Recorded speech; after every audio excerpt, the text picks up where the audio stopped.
Hello, and welcome to another episode of the Citizens of Lorcana podcast, a podcast where we invite you to be a part of their world. We're your hosts, Jared and James. Today, we're talking about Lorcana Week, so without further ado, let's jump into the episode. Hey everyone, welcome to another week. This week, we chatted with Artem, Martin, and Rafa already about the special event in Germany, and put that out as a bonus episode. And today we are joined by our friend and special guest, Eric Swittzer of The Gamer, to talk all about Lorcana Week. Welcome, Eric. How's it going, man? My friends! What's So up, good to have guys? you on. Is there anything to talk about? Is there anything going on? It's been kind of slow. Some, little bits here and there, you know, the usual. We really have to scrape the bottoms of Twitter and Reddit and Discord to get any bits of the news these days. This is But the really? first Lorcana show I listened to, even before I really knew you guys. And this is my favorite Lorcana show. So Oh. thanks for having me on. Oh, shucks. Don't tell all the other Lorcana shows that have been on. All right, your secret is safe. Then the question is, Till Friday. Yeah. Why did it take so long to get you on this show? What are we doing? I ask you guys. Yeah, I don't know. I don't know. It's just like we had to build the hype, you know, we had to get to Lorcana Week. And it's like, okay, now the prestige of having Eric on is worth having him on. But it is definitely the best time to chat. yes, Yeah, we had to rise to your level, okay? exactly. I'll take it. So let's get started. I mean, we're basically just going to be talking like you couldn't figure it out. We're going to be talking about Lorcana Week. But while let's lead up into Lorcana Week. So you mentioned that online that you have had all of this stuff since that Rapunzel reveal that you filmed, that you've had been sitting on, like the decks and all this information. So what's it been like the past few weeks? Not only getting ready for Lorcana Week, but not being able to like reveal all this stuff that you know about Lorcana Week. Torture. I mean, okay, I know no one is gonna feel bad for the guy with all the Lorcana cards. Everybody wants the cards. I'm sure you would rather have them than not have them.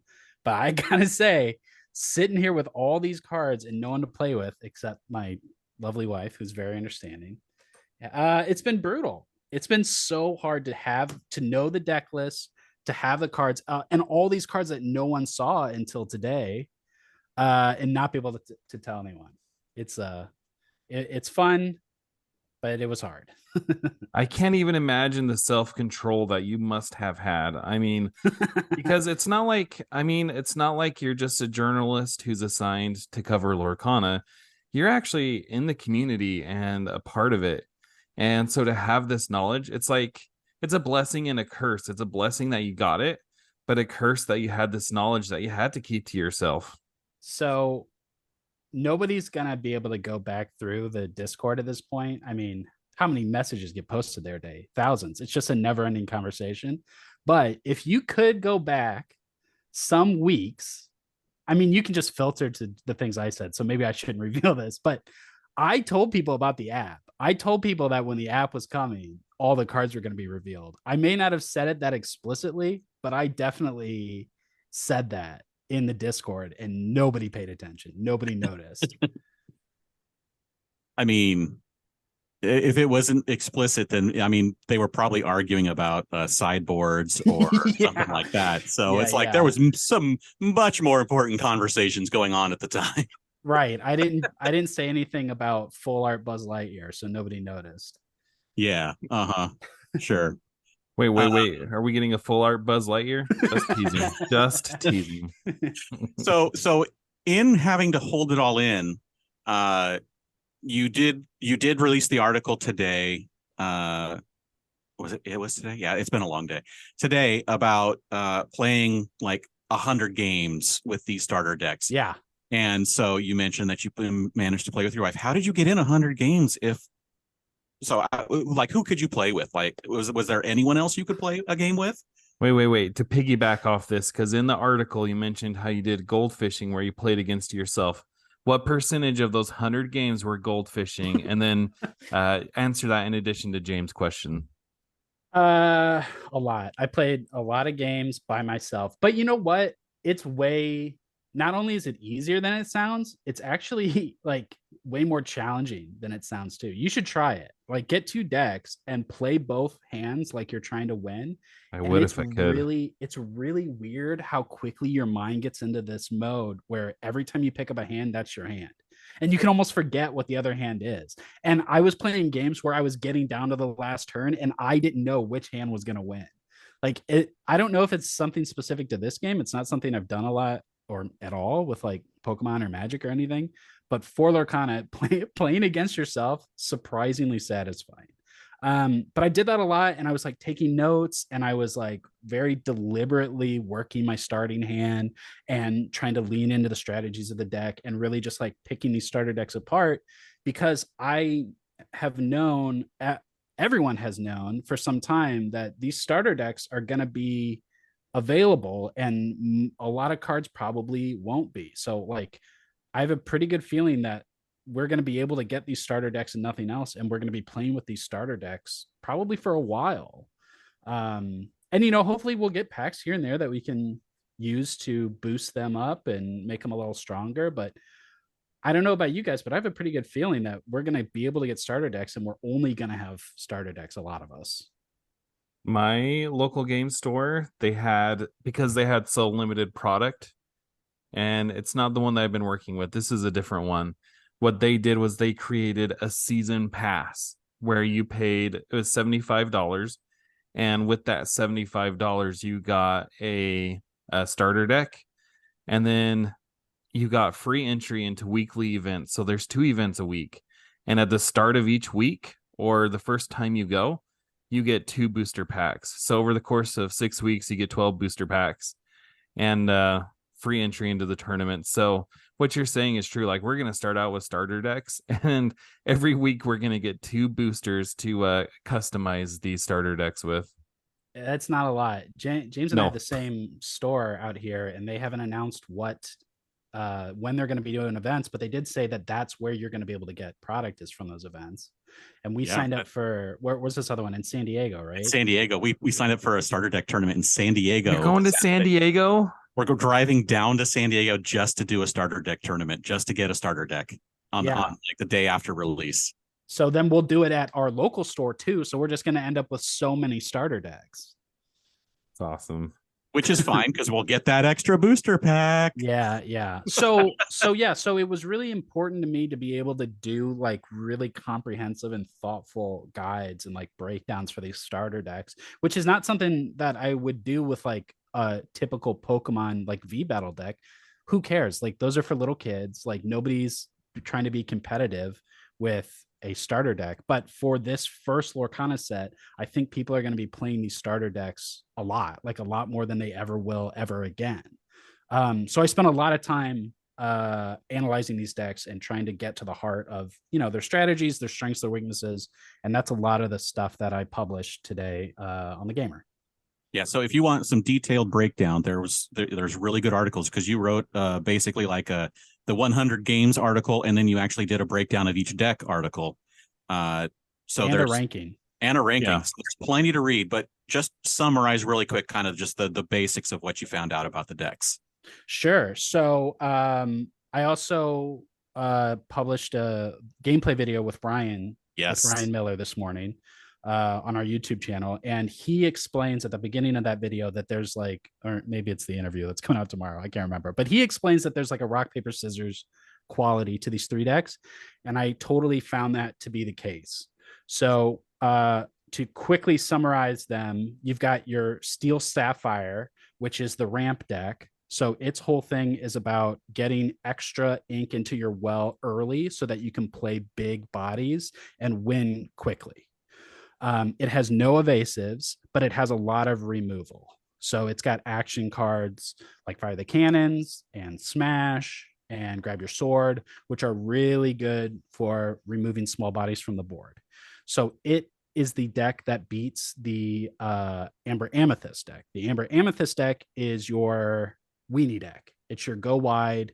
It's the easiest deck to pilot because it's very like playing your own game and forcing everyone else to respond. You just fill your board up and quest, and then everyone else has to try to stop you. So it's kind of like a very like solitaire style deck, pretty easy to play, but it is weak to Steel Sapphires, like grab your swords, and like it's kind of like removal antics.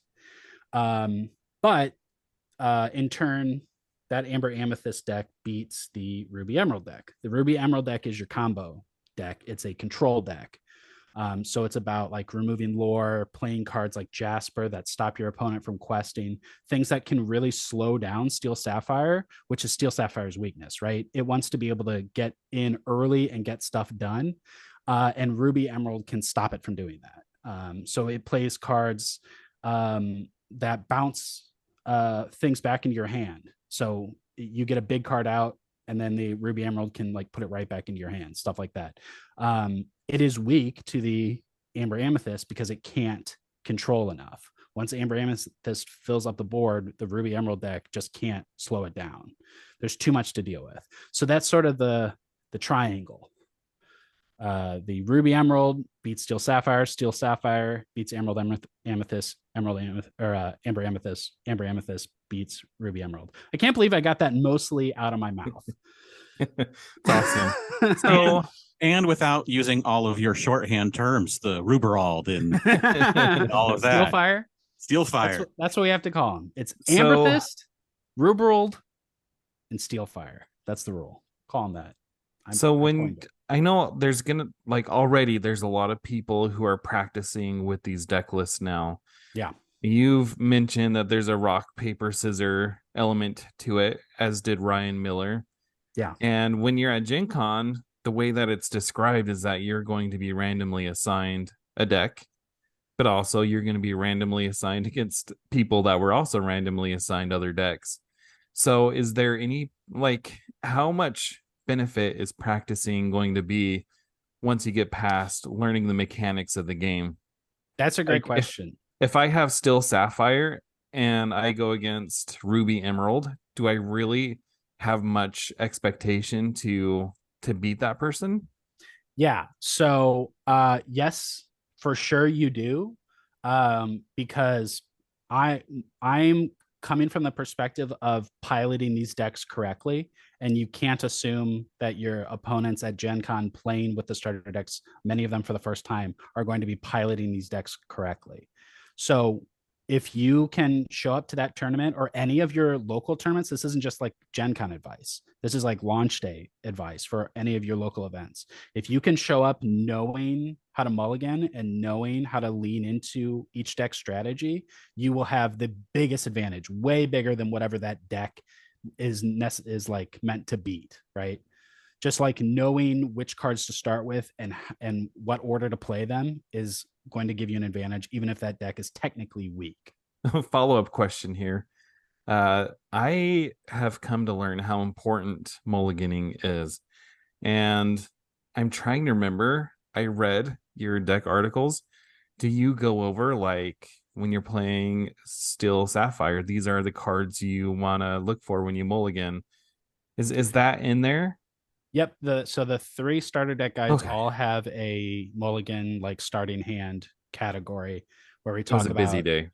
Yeah, there's a lot of stuff. Yeah, but that part of the guide talks about the cards you want to look for, but more importantly, how to think about what kind of cards to look for, because you're not always going to get a specific starting hand, but it has like the philosophy of how a starting hand should play. Good stuff. Okay, so speaking of playing, in all these games you played, what is your just general opinion about gameplay? Like, did you enjoy it? Was it fun? Did you notice there were certain like gaps in the gameplay? Anything about just the general gameplay of it that really stuck in your mind? Was it fun, James? That's your question? Yeah, man, of course it's fun. Yeah. I'm being like an interviewer here and asking the hard questions. Yeah. Yeah, it's a blast. I like this game a lot. And I was gonna like it even just like as a collector, as like a Disney adult. But I'm very pleasantly surprised at how much fun the game is to play. Now, these starter decks are super inconsistent. Like the problem is they're full of like one-off copies, maybe two. There's not a single card has 4 copies of anything in these decks. So every time you play it, at least for the first, I don't know, 10 games, it's going to feel like a different deck every time. Like you're going to be pulling cards you've never seen before into your hand every single time you play it. These decks are not meant to be good. And Ryan talked about that too in our gameplay video. They're not meant to be competitive decks. They're meant to give you sort of like a breadth of the different strategies and play styles and card types. So yeah, I mean, they're balanced against each other, but if somebody has made their own deck, they will wallop any of these starter decks. So I like to think of it as the starter decks are step 1 on the 12-step program of your Lorcana addiction. Yeah, absolutely. on your road to acceptance. I keep thinking, and I don't know if you followed this on Twitter when it happened, but I can't remember when. At one point, Steve Warner said that he wanted to play as many games of Lorcana as he could at Gen Con. So I'm just imagining him rolling up with a fully optimized deck while we all have our starter decks. Yeah, that's so funny, man. When I don't think this was on camera or whatever, but when I met with Ryan last month, he was like, I just want to play, man. I don't ever get to play. It's like, you think like like people think game journalists just play video games all day. We don't. But you think of Ryan and his colleagues just smashing decks into each other and trialing these decks over and over. But no, they don't get to like sit down and play all day like this. So yeah, I bet Steve is really excited to just show up and play cards with people. And the reason why he's going to bring that awesome deck is because he wanted to get a ton of games in. So if he just beats everyone in 5 turns, he can get in a ton of games. Apparently Steve's the one to beat. Ryan said like beating him, not that big of a deal, but if you can beat Steve, you might actually be good at this game. Oh, we played against Steve at Gamma, James, myself, and Liam, and he just steamrolled us. Yeah, it wasn't pretty. And this was after he worked all day essentially, and then was teaching people to play Lorcana for what was it, like 3 hours? And then we were up, this was at 1 a.m, and he still was like, no problem, bing bing bing, done. It's almost like he invented it, like something like that. What a fun game. I wanted to ask you about the accessories, because when you were with Ryan, you got to go hand on with the accessories. What are your general impressions about the quality? What did you like? What didn't you like? And most importantly, what are you going to buy? All right, I have good news and bad news. Are you ready? Ready. It's Lorcana week. I don't want to spend a lot of time bad mouthing, but I gotta be honest. Still a journalist. Okay, so I did not get all the accessories. What I got was 2 of the playmats. I got Maui and I got Maleficent, and I got the 3 deck boxes. The playmats are great, very soft. I'm sure they're made by the same company as the Pokemon playmats, of which I have many, and they get ratty on the edges over time. The Pokemon ones. I'm looking at one right now. I'm sure that the Lorcana ones will too. What are they? $15? Like 20 bucks, something like that. Yeah, they're good. I like them. They're fine. They're disposable. The deck boxes, I cannot recommend these deck boxes, y'all. Oh man, for a few reasons. So the first time that I saw them, I think it was when you guys were at Gamma, you were sending pictures of them, and I was like, why do they look busted? Like when they're brand new, all the corners are like whited out, like they've been stressed, like because they just take a sheet and then fold it into this box, and all the sides and all the edges look stressed, like they're falling apart before you've even used them. But the real problem with these deck boxes is that I've got, and I'm going to have an article about this. I'm sure Ravensburger isn't going to be thrilled, but I played a couple games outside with, like, I took the boxes outside and I set up at a table next to my pool. It shaded. It wasn't a million degrees. It was just like a nice day to play outside. And that night I pulled the cards out to play a few more games, and it reeked. I think it smells like rotting pumpkins. I've made a bunch of people smell them. No one else agrees it smells like rotting pumpkins, but they all agree that it smells real bad. So don't take the boxes outside. Keep them in your bag. I'm telling you, they were outside. They were never in direct sunlight. They were just outside. And I guess they warmed up a little bit, but I just smelled it. It smells real, real bad. And it like infected the cards. Like the cards are all sleeved in the box and the cards stink. Do they smell like pumpkin spice? Not like pumpkin spice, like the pumpkin that's on your stoop 3 days after Halloween. That's like its face is caved in, it's turning black. It smells like that. That's not good. It's bad. Is it now? Do we think that this is like production models, that these are actually the ones that we're going to get shipped? The boxes, yeah, for sure. Yeah. Okay. The box I have is no different from the box you could buy at the store. I just think they're not good. And I also think that there's plenty of good boxes out there. I mean, I would think that most people have their preferred deck box company that they buy, Right. and they're going to have one, whether they buy a new one or not, or just repurpose an old one from another game. I'm assuming that most dedicated TCG players, but this is not great news for the new people who are coming into the game, who may just be buying it because, oh, look, Mickey's on the front or Elsa, and then have this happen. So that's not a great experience. Yeah. Well, you know what? They can only hold like one deck anyway. Like if you want to play this game, you need to get like a long box with dividers and stuff so that you can hold your bulk, you can get your multiple decks in it. Like you don't want to be carrying around all these individual little vinyl boxes anyway. Right. So yeah, the art's really nice. I'm looking at the Elsa one right now, and it looks nice. Like the branding's all there and stuff, but they can do better, and I really hope they do. I really hope they come out with some better stuff in these, because I will not be using these boxes. I will get the stitch binder, the servant stitch binder. I've got my eye on. Yes, I like that a lot. And the mats are fine. I'm going to use the mats. I really like having like the branded mats to play with at the store. Is there anything else? There's sleeves. I'm not going to do that either. Get nice sleeves. Seriously, get katanas or whatever, like whatever your brand of sleeves is. Don't worry about those. With the starter decks that you got, did you get the like play mat that came inside of it and the little punch out tokens? No. In that video where I'm playing with Ryan, you can see both of our decks are like pre-sleeved and like penny sleeves or whatever. That's how he gave them to me. Mm-hmm. So I didn't get the box for the starter deck. I didn't get the tokens or the any of that, like the little mat that you fold out. I don't have any of that stuff. I just got the decks themselves. Going back to the boxes, I'm not gonna lie, I kind of want to buy one and leave it outside to see if I can replicate the pumpkin smell. You know what? That's so funny, dude. I took when I was like writing a story about it, and I was like, I gotta do some more journalism here. So I took an Ultra Pro that had a bunch of Magic cards in it, and I left it outside. I was just writing. I just took it out front and left it in the sun so I could smell it later. And it didn't smell like this. Didn't smell like pumpkins.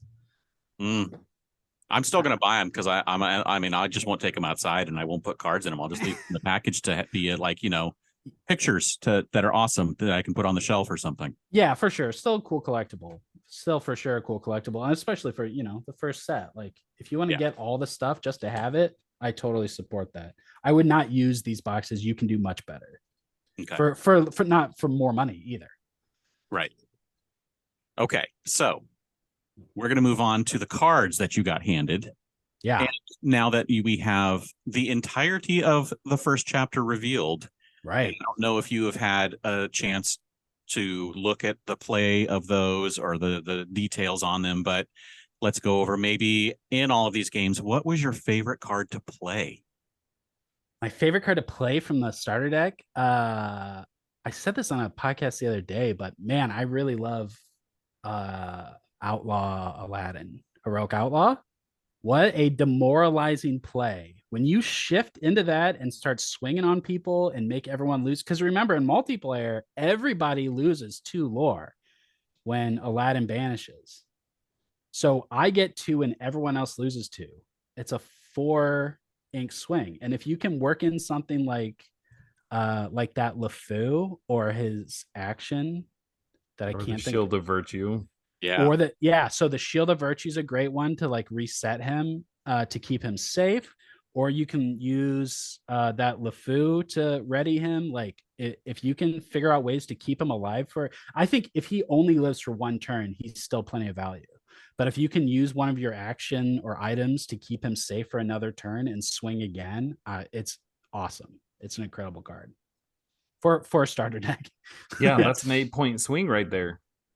Yeah. And with all of the extra cards revealed with Ruby, and then whatever ink you may pair it with Fan the Flames from the starter deck, maybe that's going to be, you'll find ways to make it even more powerful.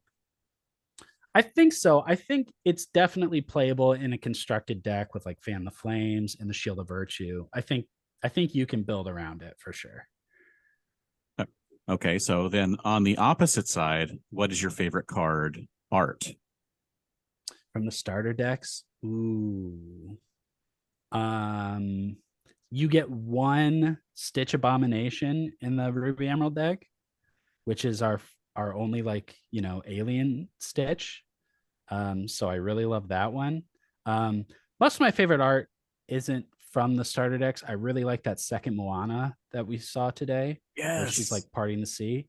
Oh man, I love that one so much. Isn't it amazing how there, with those last 40 cards, there was still so much amazing art that was revealed? Yeah, there was stunning stuff. Grammatala.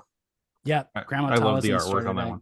Like if they were gonna capture the essence of Grammatala, they caught it perfectly in that card. Yeah, and it's one of those that has such a great theme, right? Like the whole idea of when she gets banished, she goes into your inkwell so she can keep helping you. Yes. It's so very representative of her character. I think that's really cool. Mother Gothel has a similar kind of thing. She's controlling, manipulative, and so when she acts, no one else can act or whatever. Right. I love the cards that match the characters really well like that. So what other any other art that just stood out a bit, or we've seen it for a while ago, I think, but Rafiki Mysterious Sage you get 3 of them in the Amethyst deck. I think that's a gorgeous card. Yeah, I really like Dr. Facilier Agent Provocateur, even though am I the only one that's kind of confused about what Floodborn are supposed the design philosophy behind Floodborn? I know that narratively we still have questions about the nature of Floodborn, but it's kind of weird to me that a whole bunch of Floodborn characters just look like that character. Right. In your video, Ryan said, that Dreamborns are just slightly twisted, unique versions, and Floodborns are created by the Inklands. Right. Yeah. He said. So, like you said, narratively, there's a reason, but I guess the Inklands don't necessarily have to create it where it's vastly different look. Yeah, I mean, when we saw Hades, King of Olympus, I was like, oh, okay, I get Floodborn, right? Right. Or Stitch Rockstar. Or Stitch Rockstar. It's okay, this is multiverse stuff. But then you look at Dr. Facilier Agent Provocateur or the Floodborn Elsa, which is just her without a ponytail. It's it just looks like that character, and it's fine, and the art's great, but I was hoping all the Floodborn were going to be multiverse wacky out there kind of stuff. Maybe that's why they started with those two, were the first 2 Floodborns we saw, because they were different, so it was easier to get the impression of what Floodborns were, that they were different even if they didn't look different. Right. Yeah, I'm just misled. I've been misled. Can I say, as far as the artwork goes, because like you said, James, we had a lot of amazing artwork drop, and number one, the Bell legendary for Sapphire. Mm-hmm. The artwork is amazing, ridiculous. That and card is bomb. Yeah, that's a build your whole deck around the card. Yeah, that's the deck I'm building for Beth. That's amazing. That's the deck I want to buld too. It's a legendary, of course. Right. Also, the Hades, the legendary, also on Sapphire. That artwork with the blue flames. Oh, so good. Yeah, the Sapphire legendaries are really good. This could be 30 minutes of us talking about the art on these cards. And, we get through 200 cards and be like, just I guess they're all good. Yeah. All right. Message received to James. Carry on. Starkey, Hook's Henchman. No, I'm just saying that's just amazing how good the art is on all of these. It's just so cool. Yeah. No, it is. It's my favorite part about the game for sure. Yeah. So here's the question. what deck are you going to build first now that you have all the cards available? What are you gonna brew up? So, man, that's a really hard question. So like I got to know the Ruby Emerald playstyle and I really liked it. And as they've been revealing more Ruby and Emerald cards, the whole time I've been like, oh yeah, that's gonna fit in that control deck really well. Like Mother Gothel and like Sudden Chill and all these like really annoying control style cards. I do like that play style. I don't. So I'm my big TCG is CCG is Hearthstone. Um, I collect Pokemon. I've never really played it. I've never really played Magic, but I've played a lot of Hearthstone. And Control is horrible. Everyone hates it. It makes games last a million years. It's annoying to play against.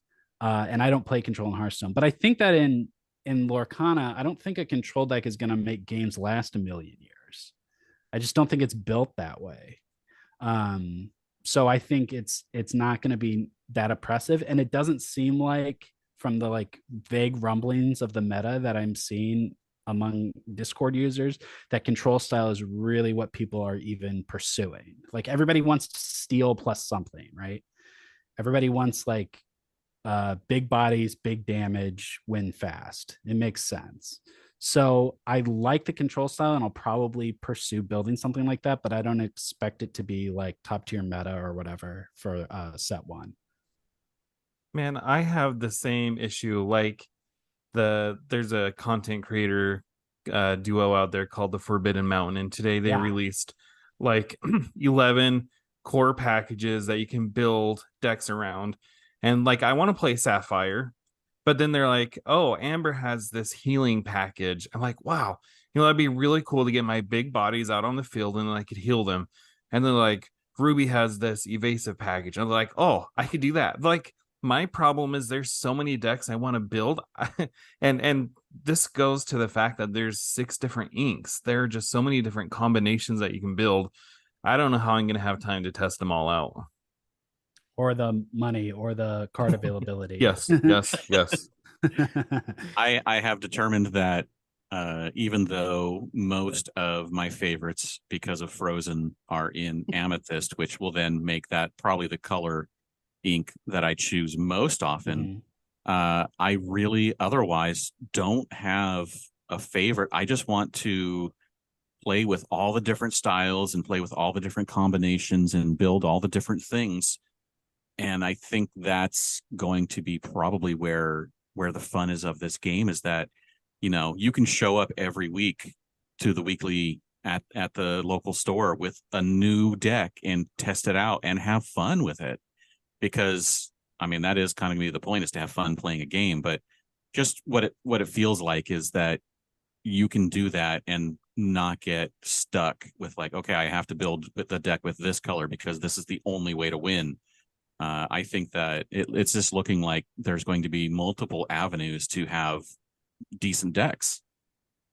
Yeah, totally. I mean, there is not going to be some sort of like hardcore competitive tournament scene for this first set. And if there was, it would probably be a very narrow meta. There's probably going to be 2, maybe 3 super dominant decks if you really want to get into like the metagame. But like you were just saying, we're just going to show up and mess around, like we're just going to try different stuff. That's what we should be doing for the debut of the game.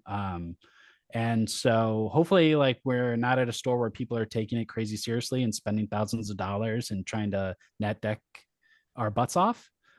Because at least we'll have each other and we can smash together some random stuff and see how it works. I'm really excited to do that for the next 3 months. Yeah, I'm excited for my Frozen deck.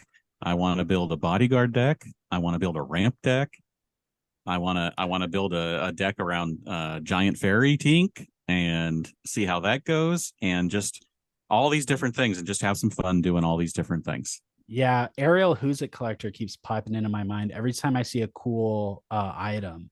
I'm like, oh yeah, another Ariel synergy, right? Like her with and some giant crab. Tamatoa. Dude, that's a Tamatoa. good card too. Yes. But yeah, both And- the Tamatoas are super fun.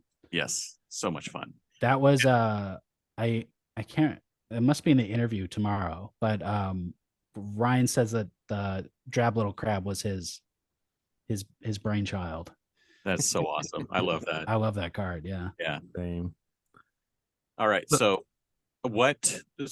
this is going to get released when Lorcana week is wrapping up. Okay. Basically all of your other interviews and everything else is out. What has it been like getting all of this stuff out finally and just like having all the world see all this Lorcana stuff? Man, it's been a blast. It's been a relief too. This was a lot of work.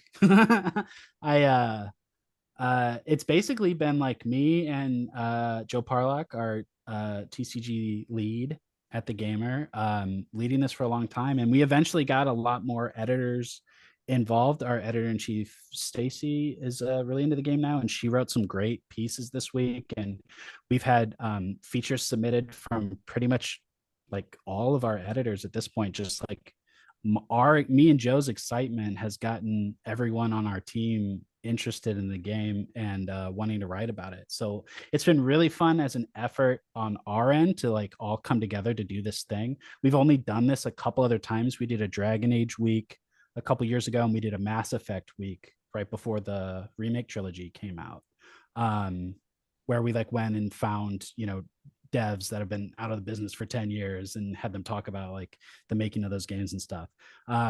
This is the first time we've done it for like something new.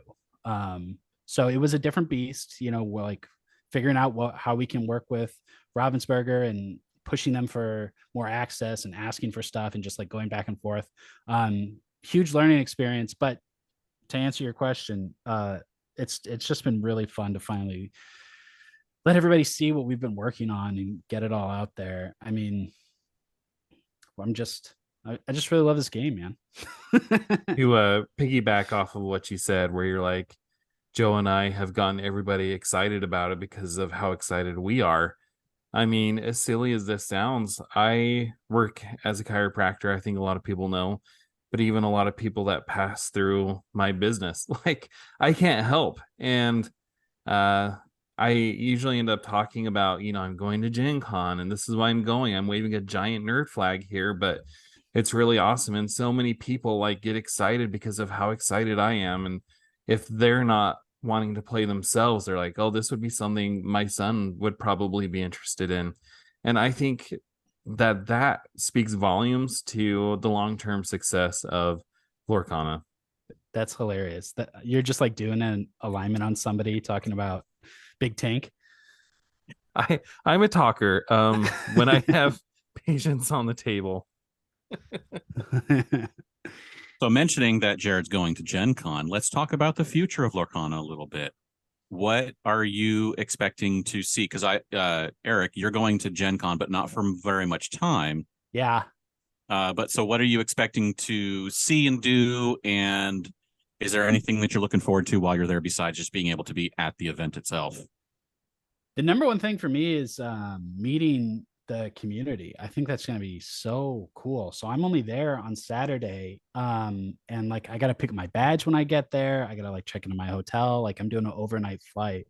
So I don't expect I'm going to be able to get any product from the booth. I assume people are going to be lining up at 4 or 5 in the morning every day to make sure that they get stuff. I'm not going to be able to do that, which is okay. I'll get it when I can, but I will get to play in the tournament. I'm playing at 11. I am going to get to see people from the Discord. I know that people are going to be wearing their jerseys. I heard when you had Brandon on the show a few weeks ago talking about the jerseys, and I'll be easy to spot. People have seen my face in like videos with Ryan and stuff. So, I want to meet people. I want people to say hi. I want people to tell me how much they hate my work or like my work or whatever. And I just want to meet everybody. It's gonna be cool. Ever since it was announced that Lorcana was going to be at Gen Con, I've had people message me like, hey, we need to meet up. And now that we just get the chance to finally meet up with people, Like, yeah, number one, obviously, I want to get product because that leads into the next subject we're talking about. But number two, and I almost put it as like a 1A, 1B type thing. Like, they're both the most important thing to me. But meeting people from the community for sure. Like, I've met 5 or 6 or 7 people from the HQ already. But to meet, like, I'm going to meet dozens of people at this event, and I can't wait. I just know you guys, and I know Ixia. I get to meet him, and that's it. So everyone else, shout out to Brandon. Want to meet him? Adara, everybody, Jonty. I don't know if Jonty's gonna be there. Medina, all these people that I've like gotten to know a little bit and people I've made friends with. It'll be really cool to finally all meet up. You know who's not going to be there? Wah wah. He spent like 10 grand at Comic-Con. What do you want from him? I spent so much money. It was the worst thing. It was not having Hollywood there while it was for a good reason. They're on strike. Not having them there was the worst thing for my wallet because I was just like, oh, let's go to the floor. What do they have? Exclusive? That's a cool thing. Let me buy that.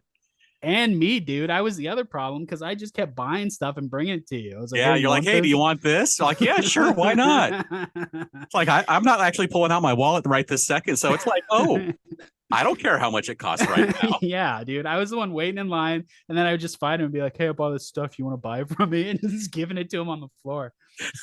So yeah, word to the wise, if you see Eric at Gen Con, you might want to make sure you hang out with him. Yeah, I might try to sell you stuff. If your pocketbook is full. Yeah, just make sure you have a little extra cash on hand.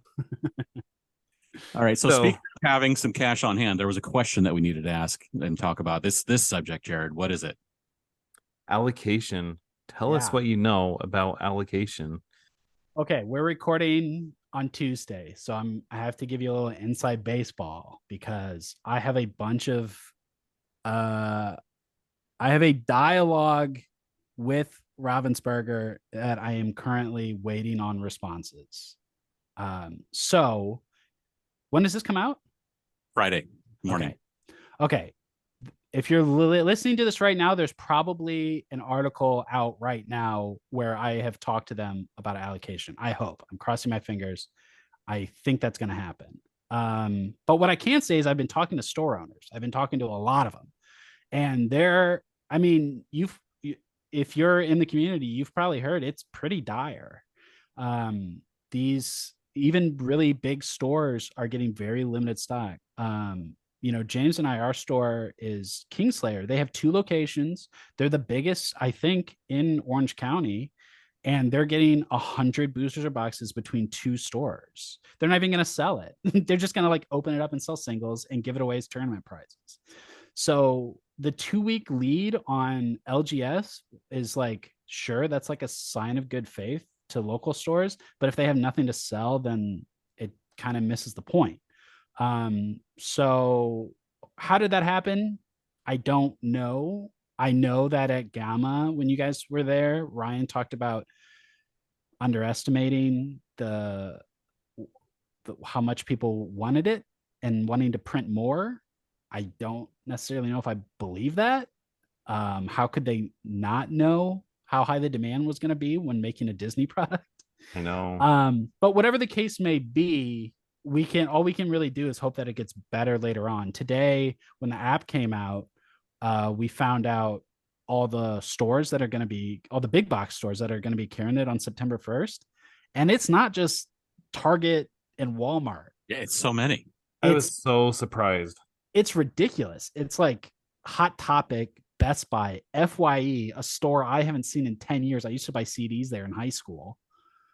It's like all these like big box stores, and like that's good and that's bad, right? Like it's good because we need the game to reach outside of our little bubble. Like the game needs exposure, and there's no better marketing than people walking through a store and seeing it on the shelf.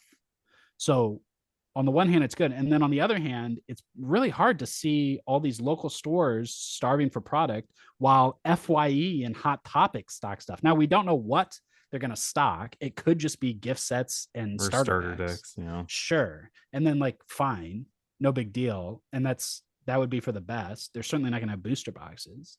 But if they're selling single packs and they just have rows of them at Hot Topic, while my local store, and again, that stuff's MSRP, right?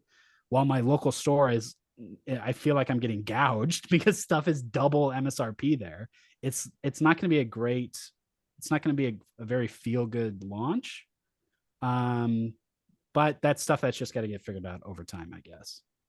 Yeah, that's what I've been telling people. I mean, as soon as we heard or had rumblings that product availability was going to be pretty low, I've been telling people to lower their expectations for the first few months, but hopefully they get things, back on track. And by set 2, set 3, they're able to meet all that product demand. If you can't get to the parks, which most people can't, I can. If you can't get to the parks, Disney.com, shopdisney.com, bestbuy.com, I think, and Amazon, of course. I think that's going to be your best bet, is going with online and trying to get in there right when stuff appears. And then I guess just like go hang out at Hot Topic on September 1st, right? I didn't think I'd ever tell people to go hang out at Hot Topic right when they open, but except to like buy an Avril Lavigne album in 2003. Right. I have to say, I am so surprised that they're selling on Amazon, because how many times, James and Eric, if you're paying attention back in the day, how many times did they say that we are not selling online?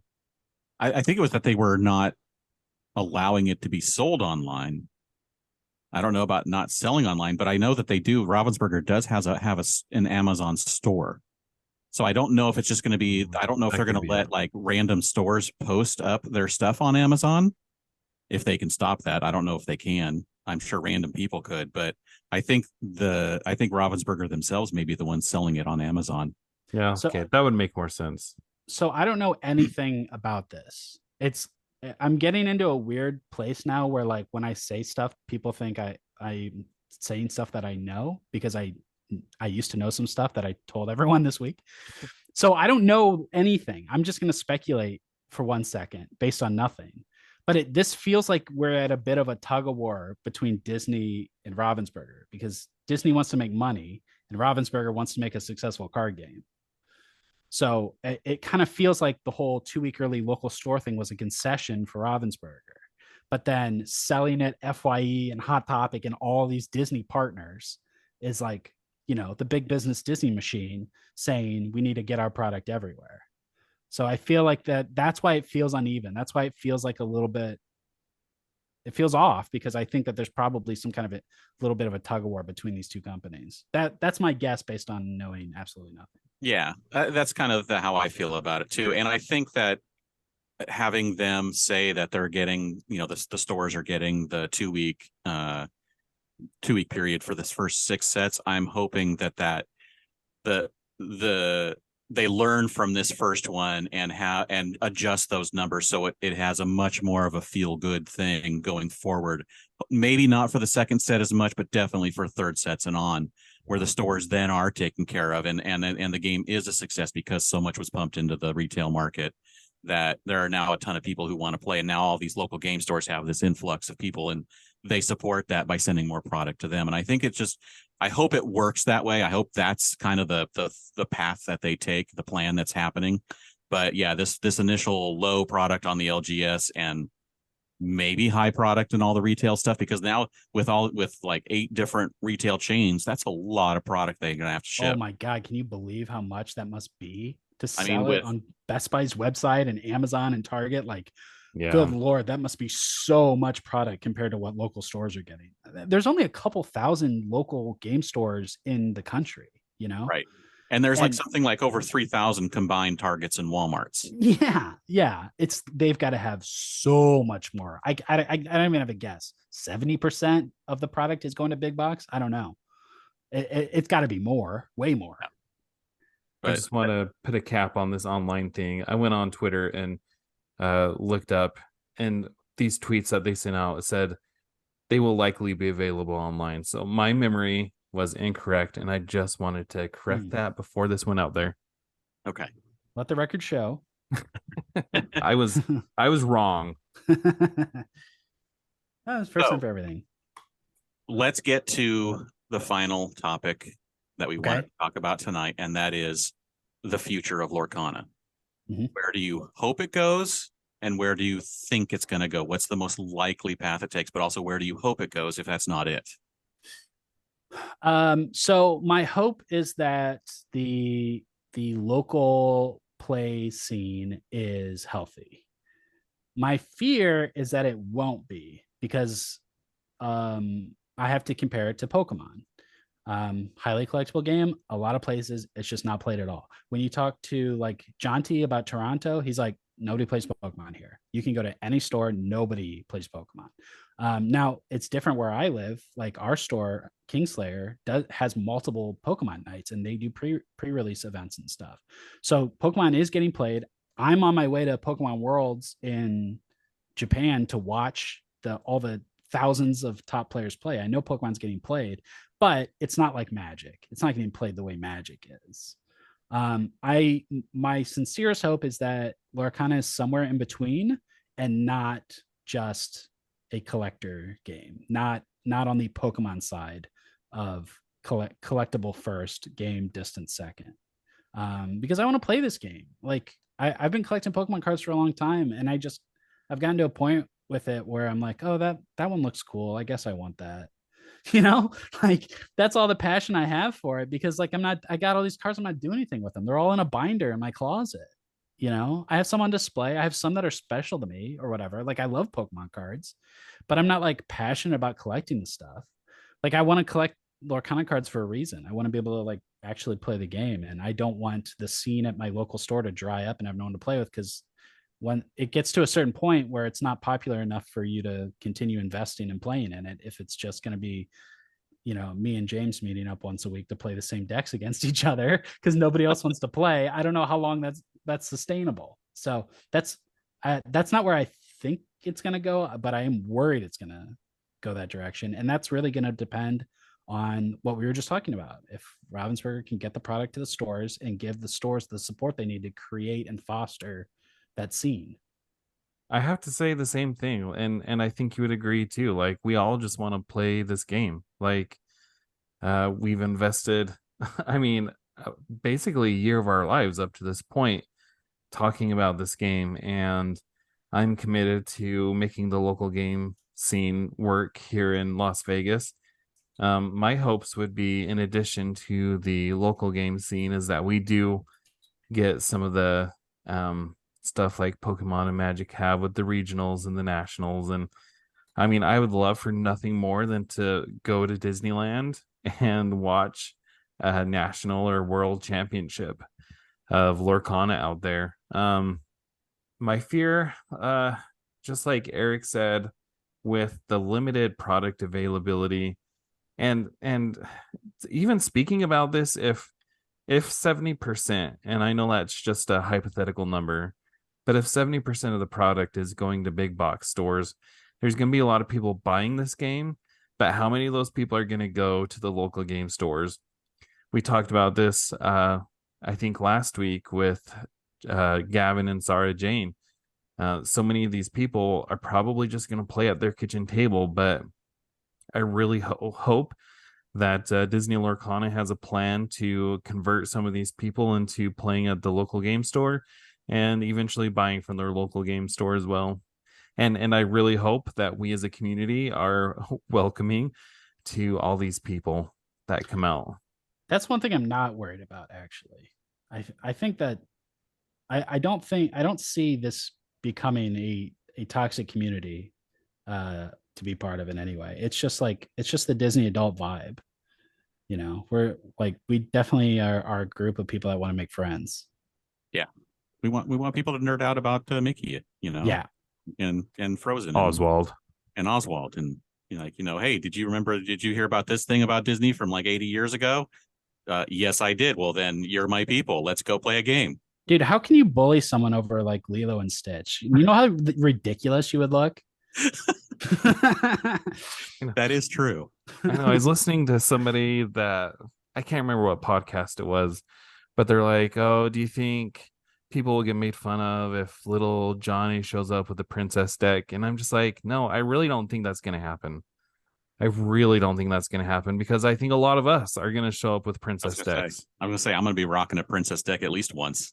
Definitely, dude. Half this game is just like pretty girls. Just collecting decks of pretty girls. It's amazing. Yes. I mean, come on, I am going to be collecting all the Elsa cards. All right, so let's get into the Lorcana lexicon for the week. What word or phrase are we going to cover this week, Jared? So as new cards are introduced, I'm getting more and more familiar with the world of Magic than I ever thought that I would be. The word is Wheel of Fortune because this was a card from Magic, not the game show, but I'm sure it was inspired by the game show. And what it means is, so there was a card that was released called A Whole New World. And this card says, when you play this card, you discard all your cards from your hand. Your opponent discards all the cards from their hand, and you each draw 7 cards. And that's what Wheel of Fortune said as well. Basically, you're getting rid of your hand and you're drawing up to 7. And so I struggled with this concept, but people have talked me through it. That when you use this card, you're disrupting your opponent's plan with the cards that they have in their hands.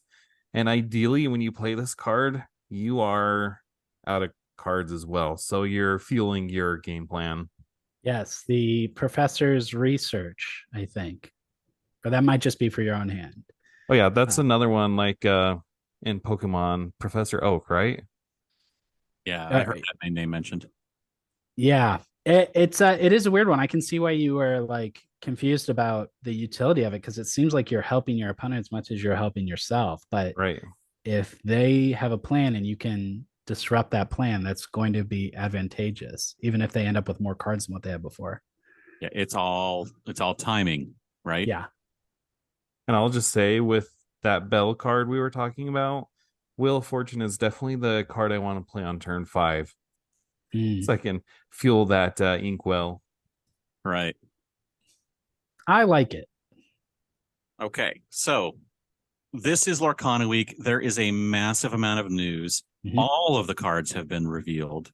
We know all 204 cards. There is almost no reason for us to go through like individual cards or anything like that because we can all just look at them and we can all discuss them. We may do that in the future as we go past release and we can talk about cards that we like in specific gameplay.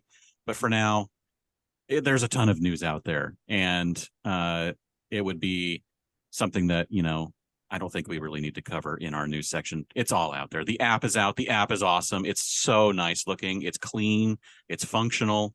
Looking forward to using it. Lorcana week continues. Lorcana week is, well, when this is out, Lorcana week is almost over. Almost, but we're going to Sunday. Going to Sunday. Well, there you go. 2 more days of Lorcana week coming. Breaking news right here. This. All right.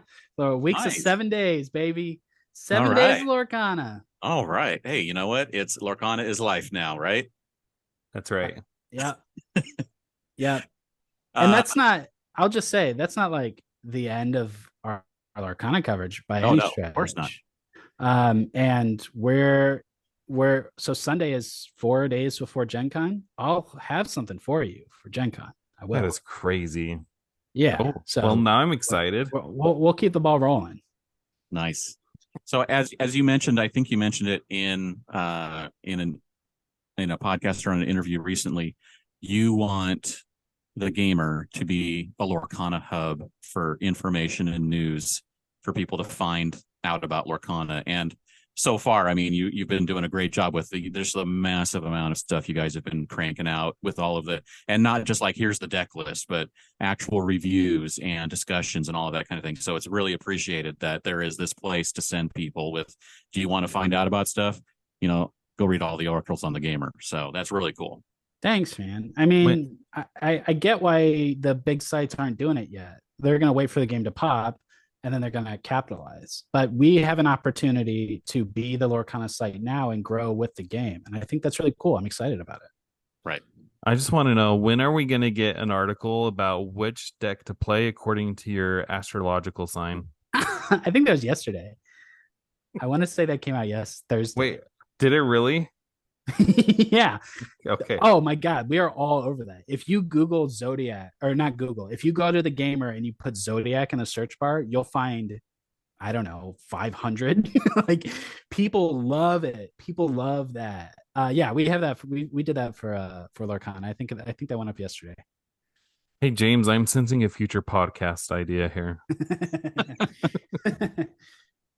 Anyway, let's wrap this up with some Disney Jeopardy. Are you ready? Ooh, let's do it. So now he's So- Eric's a Disney fan. Yeah. Quite knowledgeable about Disney stuff. So this might be possibly a little difficult, but who knows? We've know. known many things about these questions in the past, whether they're easy or hard, and we're always surprised I'm bad with names, so Well, and so this week we're doing something a little special because we know that Eric is a huge Goofy movie fan. yeah. And so I have a series of 5 questions from a Goofy movie. And not only that, I tested these with a Goofy movie fan as well, and he approves of these. It was Liam from the Illumineers. So Nice. Are you ready? Let's give it a shot. All right. This was the final destination of the road trip that Goofy had planned in a Goofy movie. Lake Destiny? So this is where I'm from, so I have to hear you say the last word. Lake Destiny. What state? Lake Destiny, Idaho? Idaho. Yes. Yeah. I would have given it to you either way, but when growing up, hearing something like from Idaho, I was like, that's awesome. Anyway, so ding ding ding. Nice. For 200, this is who voices the character of Powerline. Oh, I'm so bad with names, dude. Well, first of all, Powerline doesn't talk, okay? I think you meant this is who sings the Powerline song. Okay. For 200, this is who sings the character Powerline. I don't know. Billy something? Seems like a Billy. I want to throw Liam under the bus for this one because he specifically said I should ask you this one. So the answer is, who is Tevin Campbell? Kevin Campbell. I'll never forget Tevin it. with a T. Oh, Tevin. Yes. All right. And this is the performer who at the at the Goofy Movie 20th anniversary panel at D23 a few years ago came out and sang one of the songs. Amazing. Like right at the end of the panel, just like in this room. Like it wasn't even one of the big rooms. It was only like, 500 people or whatever. It was so good. Can't believe I missed it. Well, we're only 2 years away from 30th. So let's see what we can do. Okay, for 300, during the song On the Open Road, Goofy visualizes Max as a convict bearing this number. Oh my God. I told you I got you some hard ones. Howdy, boys. Is this the way to Nashville? That's the one. Watch it, Mac, or you'll be getting towed. The number on his shirt is 69. Let's go. 41? Add 100 to that. 141. Ding ding ding ding. Yeah. It's not 69, but I'll We're not give you counting that. 41. That's a very hard question. It is. That should have been a 500 maybe. I'm sorry, but like I know what What do you think the significance of that number is? 141? I'm sure it means something. I don't know. Oh. and Maybe and it just look good. I do apologize. Like, I know you're a big Goofy movie fan, and it's like I could lob you up softballs like this was the profession that Goofy was, and You worked you at get that Sears. easy. he took pictures of kids at Sears. Anyway, for 400. Now you're making me regret the questions. No, it's much more fun making Eric miss these than any other guest we've had on. This is the name of the actor who plays Bobby. Oh, Pauly Shore. Ding ding ding ding. Yes. Okay. Yeah. Bobby You got the 400 question. Demaruski. All right, are you ready for the Bonus points? Are you ready for the 500 question? Is it about the Leaning Tower of Cheesa? This is the name of the hotel that Max and Goofy stay at. They stay at a hotel. Is it a Remember, motel? they're in that. Okay, motel. Okay, yes, and they have the pizza, and Goofy and Pete are in the hot tub, and that's when Pete's like, "You got to put Yeah. him under your thumb." Put them under your thumb, goof. I don't know, but it is a good question. Sorry. Okay, the answer is, what is the Neptune Inn? The Neptune Inn. Wow. I guess I need to bone up on my Goofy movie trivia. So just for clarification here, of these questions, I would have gotten one. Yeah, Pauly Shore. Pauly Shore would be the only one I would have gotten. You would not have gone Lake Destiny, Idaho? No, I've only seen the Goofy movie like 2 times. Okay, that's fair. I'm with Eric. I've watched it. Movies, but we've only watched it a couple of times over the years. So I've also watched it several times. It is a very thoughtful and uncomplicated movie. It's very close to my heart, and it's just good dad stuff. You know what I mean? Mm-hmm. All the dads. What's up with that? Only dads in that movie. No moms. Well, Roxanne doesn't have a mom. Yeah, that's true. I don't know. Disney Max doesn't have a mom. Doesn't like moms. Ain't a single mom in that thing. Anyway, wrapping this up, Eric, it's been a blast. It's been a pleasure having you on here. Have me back. We will. I'll be the third chair. Let's do it every week. Every week?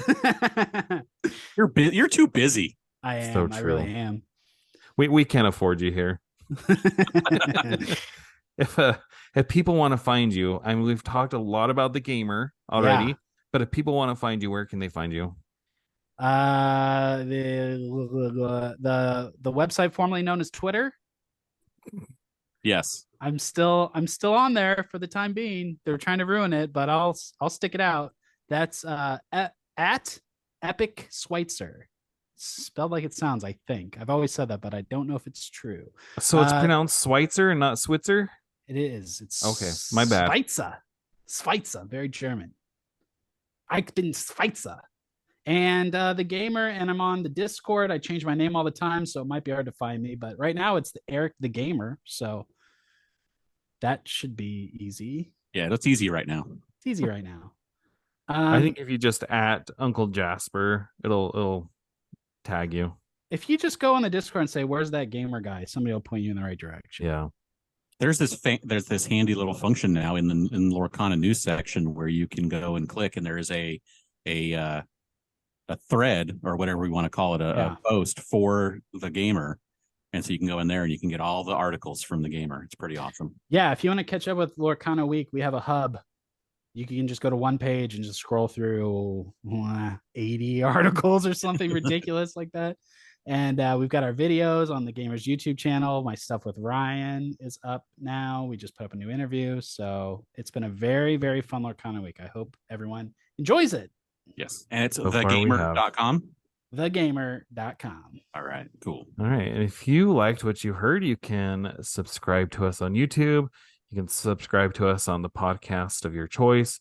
You can follow me on Twitter. I'm still going with Twitter as well, at Citizens of Lorcana. And James, where can they find you? I am everywhere online at Dan Riegel, and you can also check out geekshotphoto.com for links for my wife and I, even though we never update the website. And Comic-Con is over, so I am going into hibernation on Comic-Con stuff. So that is it. So thank you all for joining us, and we will see you next time. Bye. I'm waving.